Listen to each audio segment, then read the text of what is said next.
कवरिया गोदी भरी ला ला ला गोदी भरी ला ला ला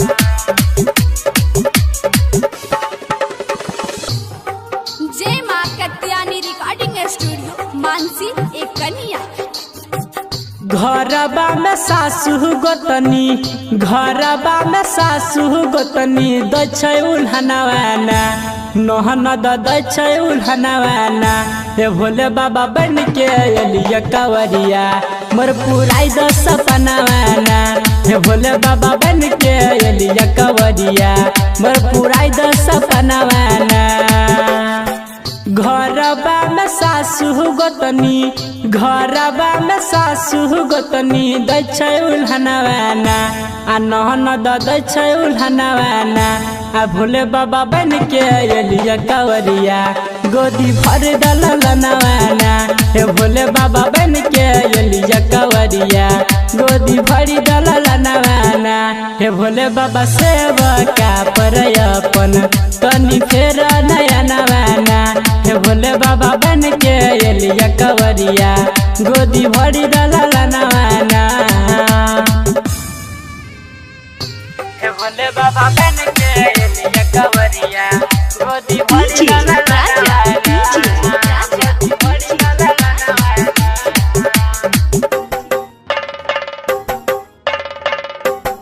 जय मां कत्यानी रिकॉर्डिंग स्टूडियो मानसी एक कन्या। मानसी एक कन्या। सुन सुन लागे बाबा सुन सुन लागे बाबा हमर अंगनवाना हमर भवनवाना हे भोले बाबा बन के एलिया कवरिया मोर पुराई द सपनावाना हे भोले बाबा बन के एलिया कवरिया गोदी भरी दलनवाना। सुन सुन लागे हमर सुन सुन लागे बाबा हमर अंगनवाना हमर भवनवाना हे भोले बाबा बन के एलिया कवरिया मोर पुराई द सपनावाना हे भोले बाबा बन के एलिया कवरिया गोदी भरी दलनवाना हे भोले बाबा सेवका पर अपन तनी फेर नया नवाना हे भोले बाबा बन के एलिया कवरिया गोदी भरी दलनवाना हे भोले बाबा बन के एलिया कवरिया गोदी भरी ला ला ला गोदी भरी ला ला ला शिव शंकर भगवान की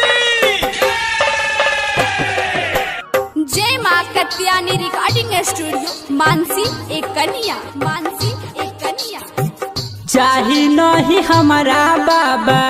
चाही नहीं हमारा बाबा कोनो खजनवाना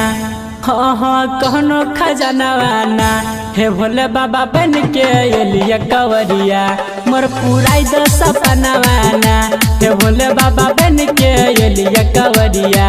गोदी भरी दलनवाना। चाही नहीं हमारा बाबा चाही नहीं हमारा बाबा कोनो खजनवाना कोनो खजनवाना हे भोले बाबा बन के एलिया कवरिया मोर पुराई द सपनावाना हे भोले बाबा बन के एलिया कवरिया मोर पुराई द सपनावाना आ सोहनु रमन जी से गवैब भजनिया मोर पुराई द सपनावाना हे भोले बाबा बन के एलिया कवरिया गोदी भरी दलनवाना।